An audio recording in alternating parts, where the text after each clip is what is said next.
साथियों नमस्कार, मैं हरिश्चंद्र बर्णवाल इस वीडियो में आप सभी का स्वागत करता हूं। राहुल गांधी के जीवन की सबसे बड़ी हार कहीं आपने देखा दोस्तों? किसी चैनल ने दिखाया क्या? अगर नहीं देखा है तो ये वीडियो पूरा देखिएगा। और मैं क्यों कह रहा हूं राहुल गांधी के जीवन की सबसे बड़ी हार? आपको लग रहा होगा कि अभी तो ऐसा कोई चुनाव नहीं हुआ। कहां हुआ? कौन सा चुनाव हुआ? कौन सा लोकसभा, कौन सा विधानसभा? लेकिन नहीं दोस्तों, राहुल गांधी को अपने ही घर में सबसे बड़ी चुनावी हार का सामना करना पड़ा है। और वो हार कैसी है, इस बात को समझिए। वो एक ऐसी हार है दोस्तों जिसके मॉडल की दुहाई ये पूरी दुनिया में घूम घूम कर सुनाते हैं कि ये है मेरे विकास का मॉडल, ये है मेरे राजनीति का मॉडल, ये है हमारे कर्मों का मॉडल। उस मॉडल में सबसे बड़ी हार अपने ही राज्य में, और उनका अपना ही मुख्यमंत्री उनको 8 बड़े झटके दे गया। ये कहानी कितनी बड़ी है दोस्तों, इसका अंदाजा आपको आज के पूरे वीडियो में देखने को मिलेगा। और ये बिल्कुल लेटेस्ट चुनाव है, इसके बाद हुआ नहीं। और मैं आपको इस वीडियो में 8 बड़े झटके दिखाने जा रहा हूं। ये मॉडल, इस मॉडल की हार राहुल गांधी की पूरी राजनीति को तय करने वाली है। आप कहेंगे कौन सा मॉडल है? तो उसके लिए आप ये पूरा वीडियो देखिए। सारे झटके एक एक करके गिन के दिखाऊंगा। और मैं निवेदन करता हूं दोस्तों कि ज़रूर आप कमेंट के साथ अपनी राय रखिएगा, बताइएगा कि आपको कैसा लगा। और साथ ही नवरात्रि का आज दूसरा दिन है दोस्तों, आप सभी को बहुत बहुत शुभकामनाएं। आप ज़रूर मंत्र देखिएगा। HB मेलोडी पर हमने विशेष तैयारी की, एक नया गीत तैयार किया। सभी 9 देवियों के मंत्र हमने अलग अलग आवाज़ में रिकॉर्ड किया, इसके वीडियो को तैयार किया। ज़रूर देखिएगा। HB मेलोडी पर आपके हर कमेंट का जवाब दूंगा दोस्तों। कुछ सुझाव भी हो तो ज़रूर वहाँ लिखिएगा। आइए शुरू करते हैं। मैं बात कर रहा हूँ दोस्तों तेलंगाना मॉडल की। राहुल गांधी अक्सर तेलंगाना मॉडल की चर्चा करते हैं। कास्ट सेंसस की बात हो, तेलंगाना मॉडल। रोहित वेमुला की बात हो, जो हैदराबाद यूनिवर्सिटी में पढ़े हैं, तो तेलंगाना मॉडल की बात करते हैं। यूपी बिहार को टारगेट करना हो तब भी तेलंगाना मॉडल की बात करते हैं। विकास की बात करें, जेन जी की बात करें, तब भी तेलंगाना मॉडल की बात करते हैं। मैं हल्का सा छोटे छोटे कुछ बयान पहले आपको दिखाता हूं और उसके बाद इस कहानी को आगे बढ़ाता हूं, तब आपको समझ में आएगा कि क्यों ये राहुल गांधी के जीवन की सबसे बड़ी हार है। पहले एक छोटा सा बयान आप सुनिए। तेलंगाना में हमारा मॉडल है, रेवंत रेड्डी जी आए हैं, तेजस्वी जी की भी उनसे बात हो रही थी, डिटेल में हमने किया है, मतलब वो ब्लूप्रिंट है विकास का। रोहित वेमुला की हत्या हिंदुस्तान की सरकार ने की थी। तेलंगाना एक मॉडल बना है कास्ट सेंसस के लिए और वो ब्लूप्रिंट बन सकती है। रोहित के साथ हुआ जो हमारे यूनिवर्सिटी में किया जा रहा है, जो युवाओं की आवाजों को दबाया जा रहा है। आप जानते हैं दोस्तों, इस समय पूरे देश में कांग्रेस की सिर्फ 3 राज्यों में सरकारें हैं, हिमाचल प्रदेश, कर्नाटक और तेलंगाना। तेलंगाना से बहुत उम्मीद है। अपना मुख्यमंत्री की बात बता रहा हूं, बाकी तो कहीं कहीं ऐसे वैसे जुड़े हुए हैं। उसी तेलंगाना मॉडल की बात करते हैं ना। तेलंगाना में कांग्रेस की सरकार और उसकी राजधानी हैदराबाद, ओवैसी का गढ़, पूरा मॉडल काम करता है। आप जानते हैं दोस्तों, हैदराबाद यूनिवर्सिटी में, सेंट्रल यूनिवर्सिटी में न भूतो न भविष्यति, अखिल भारतीय विद्यार्थी परिषद ने वो कमाल करके दिखाया है जिससे राहुल गांधी ही नहीं, पूरी की पूरी कांग्रेस मायूस है दोस्तों। पूरी कांग्रेस मायूस है। आप जानते हैं हैदराबाद सेंट्रल यूनिवर्सिटी में चुनाव हुआ, जेन जी, उसी की चर्चा करते हैं ना राहुल गांधी। आप जानते हैं इस चुनाव में क्या हुआ दोस्तों? क्लीन स्वीप, 6 की 6 सीटें और सभी सीटों पर अखिल भारतीय विद्यार्थी परिषद ने बाजी मार ली, सभी 6 सीटों पर कब्जा कर लिया। यह उस समय की बात है दोस्तों जिस तेलंगाना के मॉडल की दुहाई राहुल गांधी पूरे देश में देते हैं, बिहार में देते हैं, उत्तर प्रदेश में देते हैं, दिल्ली में देते हैं, दुनिया में कहीं चले जाएं तेलंगाना मॉडल की बात करते हैं। जैन जी ने इतना बुरा हाल किया, इतना बुरा हाल किया दोस्तों, आप सोचिए। ये मैं आपको पहला झटका दिखा रहा हूं। भगवा लहर में सब कुछ खत्म हो गया, एक भी सीट पर किसी को जीत नहीं मिली, सिर्फ अखिल भारतीय विद्यार्थी परिषद को जीत मिली है। मैं जरा नाम भी आपको बताता हूं, फोटो भी दिखाता हूं, आप देखिए। अध्यक्ष एबीवीपी पैनल से शिवा पालेपू, उपाध्यक्ष देवेंद्र, महासचिव श्रुति, संयुक्त सचिव सौरभ शुक्ला, सचिव ज्वाला प्रसाद और सांस्कृतिक सचिव वीनस। एक भी पोस्ट में कांग्रेस को कुछ नहीं मिला। इसको असल में सुनामी कहते हैं, भगवा लहर ये है असल में। जो लोग 2024 के चुनाव के बाद कह रहे थे कि अब मोदी जी के दिन लदने शुरू हो गए, उनके सपने में भी ये कल्पना नहीं रही होगी कि ये दिन देखने को मिलेगा। और दूसरा झटका क्या है, अखिल भारतीय विद्यार्थी परिषद तो जीत गई, कांग्रेस का क्या हाल हुआ, एनएसयूआई का क्या हाल हुआ, हेडलाइन से ही समझ में आ जाएगा दोस्तों। जिस राज्य में कांग्रेस की सरकार है वहां कांग्रेस के स्टूडेंट यूनियन को नोटा से भी कम वोट मिले हैं। मैंने ऐसे ही नहीं कहा, राहुल गांधी के जीवन की सबसे बड़ी हार है ये।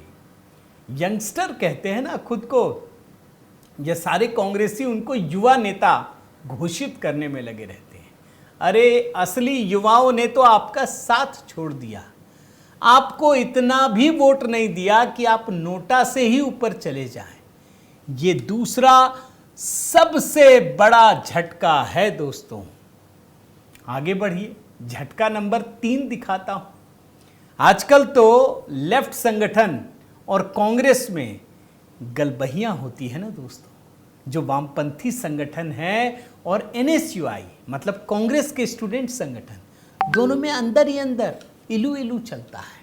आप जानते हैं कि नहीं, हम नहीं जीत रहे तो तुमको जिता देते हैं, तुम नहीं जीत रहे हो तो इनको जिता देते हैं। सबके सब साफ हो गए। अब आप देखिए लेफ्ट के संगठनों का हाल।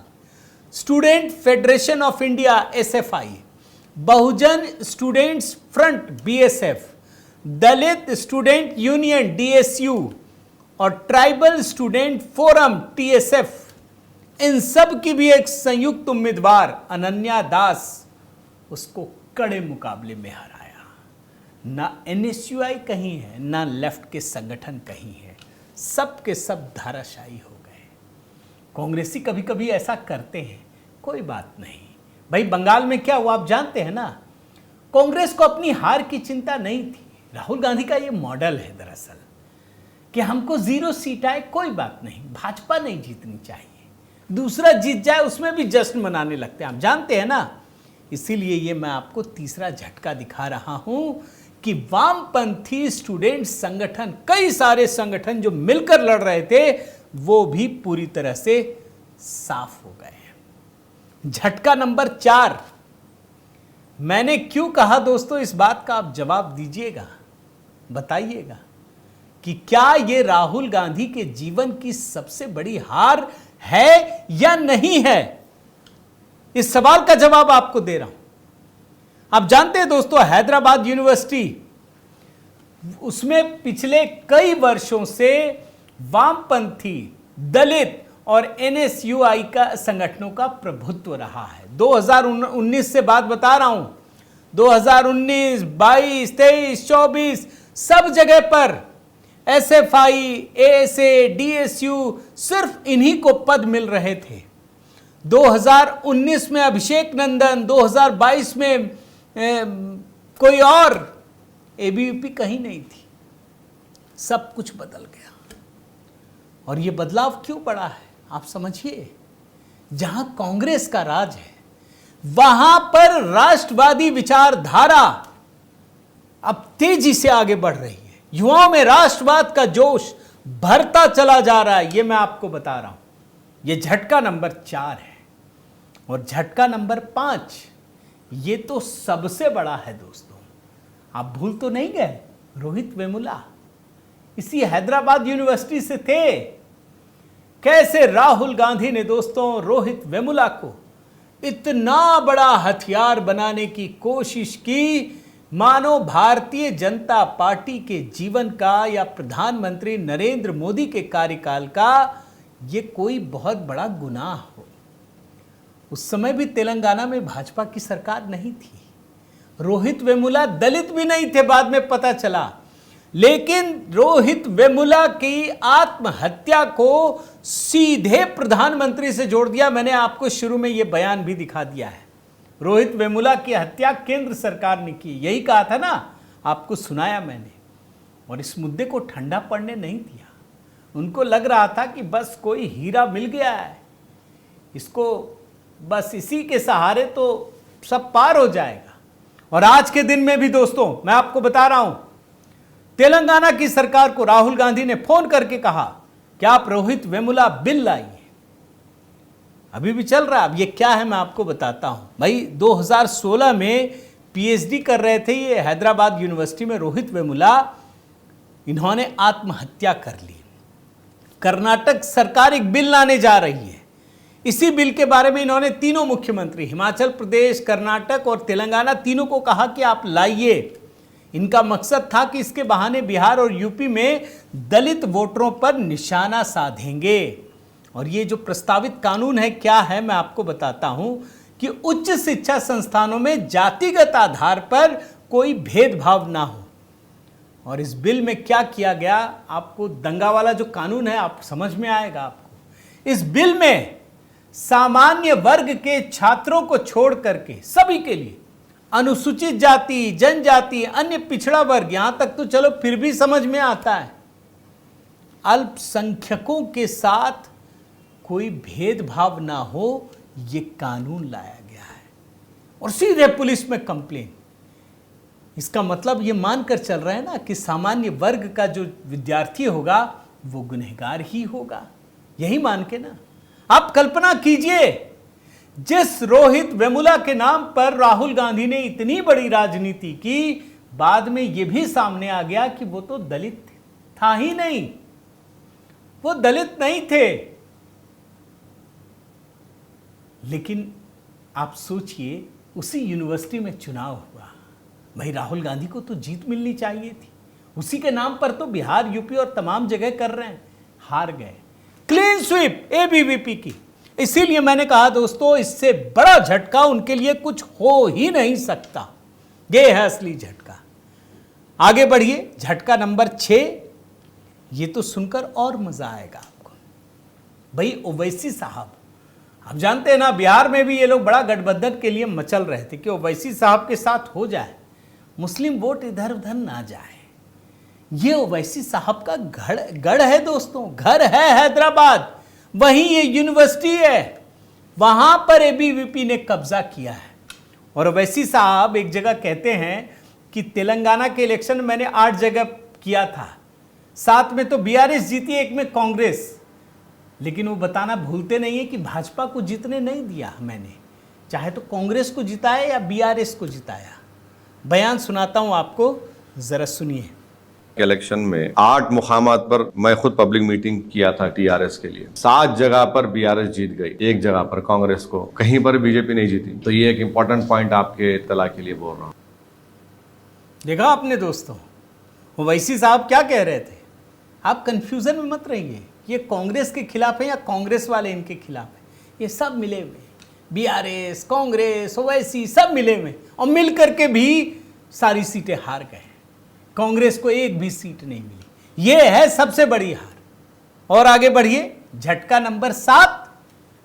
अभी कुछ ही समय पहले राहुल गांधी सीधे सीधे जैन जी को आह्वान कर रहे थे। ये बता रहे थे कि भारत में भी अब वही होगा। भाई जैन जी को पहली बार आपने नेपाल में सुना ना। लीजिए, हैदराबाद यूनिवर्सिटी, जहां आपकी सरकार है जिस राज्य में, वहां पर भी एबीवीपी ने इतनी बड़ी जीत हासिल की। अब ये एबीवीपी वाले बोल रहे हैं कि आप गलत आह्वान कर रहे थे। इन्होंने बड़ा अच्छा ट्वीट भी किया है दोस्तों, आप देखिए एबीवीपी वाले ने। ABVP's total take over in university of Hyderabad, president, vice president, सब में टिक लगा हुआ है। General secretary, joint secretary, sports secretary, cultural secretary, ICC something integrated and research. Gen Z is not confused. We are clear. The saffron wave is not coming. It's already here. ऐसा नहीं है कि ये भगवा लहर आ रही है, अरे भैया है।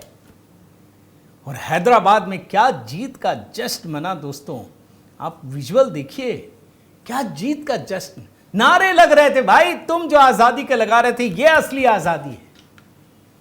क्यों ये कह रहे हैं? क्योंकि बरसों के बाद भारतीय जनता पार्टी को इतनी बड़ी जीत मिली है दोस्तों। और ये बड़ी बड़ी जीत ही नहीं, जितने छोटे छोटे पद है ना, वहां पर भी भारतीय जनता पार्टी को जीत मिली थी दोस्तों। आप देख लीजिए, ये वास्तव में एक बहुत बड़ा कमाल है।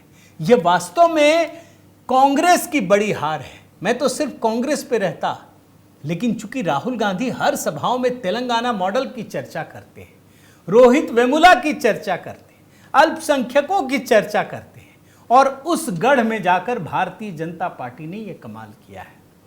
मैं आपको जरूर बताना चाहता हूं दोस्तों कि हैदराबाद सेंट्रल यूनिवर्सिटी में 81% मतदान हुए। 169 उम्मीदवार मैदान में थे। आप सोचिए, 81% मतदान, बड़ी संख्या में, यानी सारे स्टूडेंट्स बड़े धैर्यपूर्वक मतदान कर रहे थे, और तब जाकर यह प्रतिफल मिला है ना कमाल की जीत दोस्तों। मैं चाहता हूं जरूर बताइए, आज तो जैन जी को सलाम करने का दिन है। जैन जी को सलाम, सैल्यूट कीजिए, क्या कमाल फैसला दिया है। प्रधानमंत्री मोदी से युवा कोई नहीं है, राहुल गांधी भी नहीं है। ये गलतफहमी जैन जी ने ही उतार दिया है। एक और झटका दिखाता हूं, झटका नंबर 8। राहुल गांधी अक्सर कहते हैं ना कि भाजपा कभी सोच ही नहीं सकती साउथ में। ये तो साउथ ही है, ये तो गेटवे बनने वाला है भैया। जब छात्र संघ के चुनाव में, और हैदराबाद सेंट्रल यूनिवर्सिटी के बारे में मान लीजिए कि साउथ के ही अधिकतर बच्चे पढ़ते हैं। भाई बाकी यूनिवर्सिटी में लोग जाते हैं अलग अलग जगह से, लेकिन हैदराबाद में साउथ के अधिकतर बच्चे आते हैं वहां पे। ये बहुत बड़ा दक्षिण भारत में गेटवे बनने वाला है, जहां भारतीय जनता पार्टी लगातार अपना प्रभाव जमाने की कोशिश कर रही है। और एक बात याद रखिए दोस्तों, इस नतीजे से सीधे सीधे 2 राज्यों में असर पड़ने वाला है, आंध्र प्रदेश और तेलंगाना की राजनीति। ये दोनों राज्यों की राजनीति इससे प्रभावित होने वाली। इससे बड़ा क्लियर मैसेज गया है और युवाओं में, कि युवाओं की पहली पसंद और सिर्फ एकमात्र पसंद भारतीय जनता पार्टी ही है। आप इस बात को समझ लीजिए। और मैं तो बल्कि ज़रूर कहूँगा, आपके सामने अभी पिछले कुछ दिनों में मैंने कई चुनावों को दिखाया है। आप याद कीजिए, सिर्फ 1 साल के भीतर कितनी बड़ी बड़ी उपलब्धियां हासिल की हैं। अब आप सुनिए, पटना विश्वविद्यालय, पंजाब विश्वविद्यालय, जवाहरलाल नेहरू यूनिवर्सिटी, उत्तराखंड के कई विश्वविद्यालय, गुवाहाटी विश्वविद्यालय, ये हाल की ही घटनाएं बता रहा हूं। सब जगह भारतीय जनता पार्टी ने कमाल का परफॉर्मेंस किया है दोस्तों।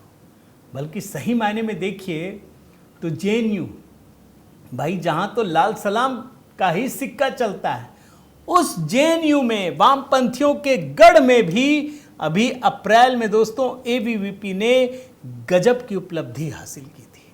संयुक्त सचिव का पद जीता। जो काउंसिल होती है उसमें 42 में से 23 सीटों पर जीत हासिल की थी।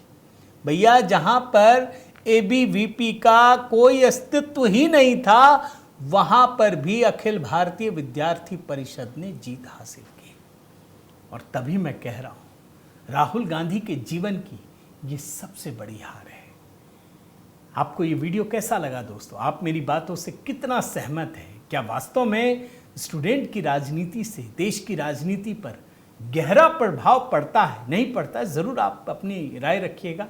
और आपसे निवेदन है दोस्तों कि अगर आपने चैनल सब्सक्राइब नहीं किया है तो ज़रूर कीजिए, लाइक कीजिए, बेल आइकन दबाइए। और हाँ, HB मेलोडी पर जहाँ हमने नए मंत्र अपलोड किए, तैयार किए हैं दोस्तों, ज़रूर देखिएगा कैसा लगा। बहुत बहुत धन्यवाद। जय सिया राम।